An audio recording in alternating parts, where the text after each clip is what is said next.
Денеска сме овде во општина Петровец, како што кажа градоначалникот, да поразговараме за една успешна приказна која што изминативе години би рекол овде функционира во општина Петровец.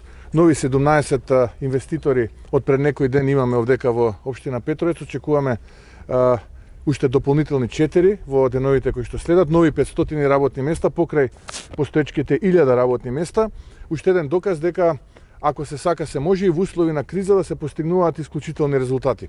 Ја жалам што можеби редок е примерот во нашата држава, во Македонија, за вака успешни општини, но истовремено сум горд што како градоначалникот во општина Петровец покажа и докажа дека навистина кога макотрпно се работи, кога упорно се работи, може да се привлечат и во услови на криза инвеститори, да се отворат нови високо платени работни места и општината Петровец денеска со гордост може да каже дека е општина број 1 по број на нови инвестиции, по број на ново отворени квалитетни работни места, иако морам да признам дека како градоначалник од опозиција во овој момент тој е многу поуспешен, би рекол најуспешен споредено со сите градоначалници кои што се од редовите на власта и покрај сите би рекол препреки кои што изминатиот период ги имаат сите оние кои што за жал доаѓаат од опозицијата, нешто што би рекол е антидржавно однесување на оваа неспособна и корумпирана влада која што секаде ни светот не срамува. Она кое што исто така сакам да го кажам се економските показатели изминатиот период, нула странски инвеститори, нула странски инвестиции, напротив последните два квартали кои што ги обработува Народната банка покажува дека имаме одлив на странскиот капитал од Македонија. Во периодот кој што следува очекувам тој тренд за жал да продолжи и во четвртиот квартал или би рекол минимално да се зголеми и со тоа ние сме практично на дното по директни странски инвестиции во регионот, далеку позади нашите соседи, а со оние земји од Централна и Источна Европа дури не можеме да се споредуваме. Пред некој ден излезе извештајот од управата за јавни приходи каде што се покажува и докажува погрешната економска политика на владата. Имаме повторно потврдење во собирањето на даноците, споредено со тоа што беше планирано во декември, значи не можат ни тоа што во декември ќе го испланираат да го реализираат во јануари, камоли па за да зборуваме нешто повеќе. Станува збор за повеќе од околу 3% промаршување во однос на планот и нешто повеќе од 7,5% помалку собрани даноци споредено со истиот период од минатата година.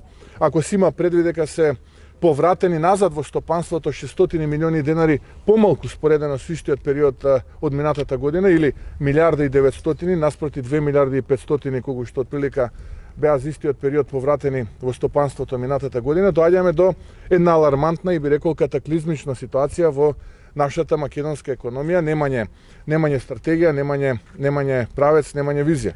И сето тоа денеска зачинето со признанието од страна на вице-премиерот Битики, кој што веле не биле уствари милиарда евра помош за стопанството, како што тоа го збореше неговиот ментор и председател на партија Зоран Заев и останатите за време на и кампањата на ние украдени избори, но и потоа туку биле 350 милиона. Прашањето е кој ги украде овие 650 милиона кои што граѓаните, нашите деца, внуци, ние, па и нашите родители треба да ги враќаат за да бидат задоволени хероите на владачкото мнозинство за време на оние украдени избори. Така што, еве, тука да го затворам овој воведен дел, би сакал да му честитам на градоначалникот, на администрацијата која што ја предводи градоначалникот овдека во Петровец за успесите кои што изминатите години ги бележи овдека општина Петровец и само така да продолжи и да покаже како работат луѓето кои што се сакаат својата општина и кои што сакаат нивната општина да оди напред. И благодарам, ако имате прашање, повелете. Да, не интересира. Заев напомена дека нема да се одржи лидерска за пописот. Кој е вашиот коментар во однос на тоа? Па јас не знам од каде и таа идеја за лидерска. Ние го кажавме нашиот став и во парламентот, поднесовме амандмани, истите тие беа одбиени. Се протурка без консензус закон таков како што се протурка, сега сватија дека не може да го спроведат до април, бидејќи треба обука на попишувачи и така натаму. Па дури и самите преку нивниот прокси Стево Пендаровски одлучија да ја префрла тежиштето за некој месец понатаму, мај-јуни.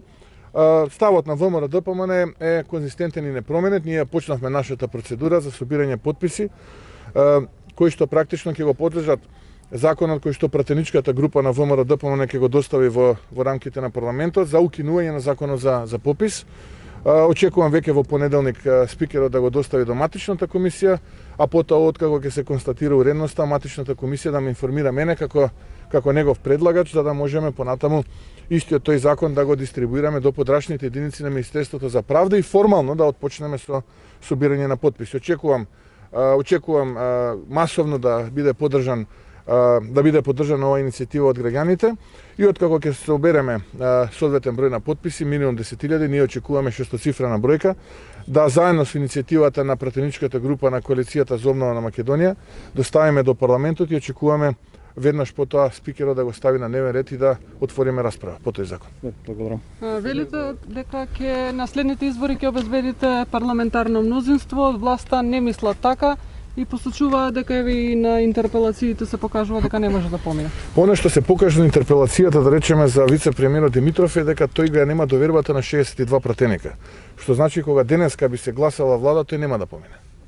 Бидејќи има само 55 пратеника.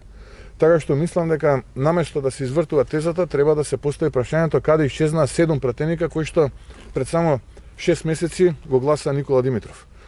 Да не тие 6 пратеника или 7 понатаму гласат некоја друга влада и некој друго парламентарно мнозинство набрзо денес.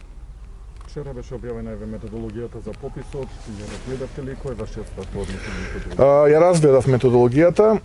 Практично методологијата за пописот прави една двојна операција. Најпрво им велат дека постојат бази на податоци кои што ги содржат параметрите кои што се потребни да дадат одговор на прашањето кое е резидентно, а кое е население кое што изминативе година дена го одјавило своето живеалиште во Македонија, за да потоа во вториот дел велат попишувачите на терен ќе констатираат таа состојба. Ја навистина не ја гледам потребата од вакво дуплирање на овие активности, доколку одлучат и насилно без политички консензус политички да терат целата ситуација, нека ги заштедат тие пари, не се потребни попишувачи, оставете ги партиските војници на СДСМ и ДУИ, нема потреба да ги стимулирате со по 300-400 евра за да излезат на терен и да попишуваат нешто што веќе може да се направи ако се споредат базите на податоци кои што ги имаат институциите со точност од 95%. 5% со оние граѓани кои што треба да се посетат теренски и да се посетат лично. Тоа се десетина илјади граѓани, што значи нема потреба од 30-35 илјади попишувачи, туку доволно ќе бидат 300-400 попишувачи. И верувајте, кога ќе бидат обезбедени терминалите за отчитување на отисокот на прстот, голем дел од дубиозите, лагите, измамите кои што ќе се направат на овој попис ќе бидат откриени, затоа што ќе се констатира дека тие луѓе во суштина и не се во државата. Неколку месеци веднаш после пописната операција на локалните избори. Прилика така изгледа во моментов ситуацијата која што сакаат да ја представат Зоран Заев и овој од директоров на Државниот завод за статистика. Сакаат да ја украдат иднината на нашите сограѓани на Македонија. Господин Мицкоски, денеска Американскиот научно-здравствен совет излезе со извештај во која категоризира Македонија како една од земјите во кои што е можно да има сомнителни податоци поврзани со заразени починати од COVID-19. Ако може коментар околу.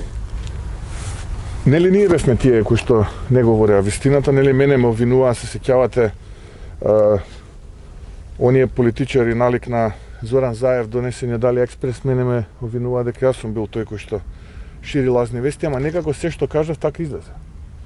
Така и оваа работа излезе. Жалам што на маката на луѓето некој си поигрува за да лично профитира. Наместо денеска да држат брифинзи со новинари и наместо да функционира таму каде што се треба веднаш да седнат и да си ги напишат оставките и да спасат Македонија нивната неспособност. Таа е мојата порака што сакам да ми ја кажам. Од ден на ден се покажува колку ли само овие луѓе не знаат и колку ли само ја брукаат сопствената држава и сопствениот народ. Господин Мицкоски, се подготвува пети поред пакет помош за стопанството. Дали сметате дека се дотни со пакетот и дали според вас треба мерката субвенции за плати да остане, бидејќи има најава дека ќе биде заменета со бескаматни кредити? Колку таквата замена би влијала на невработеноста и на помошта за компанијата? Да, мислам дека треба да остане, но немаат пари. Затоа што економијата не генерира приход за да плаќа даноци, а тие даноци да бидат вратени назад во стопанство. Немаат пари, парите ги чуваат за подкуп, за картички и така натаму. Затоа не сака да го помогнат стопанството со помош за плати, туку сака да дадат кредити. Немаат пари и лажат дека помагаат. А тоа и денеска самите го потврдиат, кога рекоа дека ја задолживме Македонија за отприлика повеќе од 1 милиарда изминатата година, а дадовме назад како помош и до граѓаните и до стопанството 350 милиона. Денеска треба некој веднаш да си подне составка. После ова што го кажа, признание, Фатмир Битики. Треба веднаш денеска некој да си подне составка. А помош не дава затоа што немаат пари и лажат и на овој начин мислат дека стопанството ќе биде задоволено. Не, вистината немаат пари, немаат од каде да даваат, толку беше.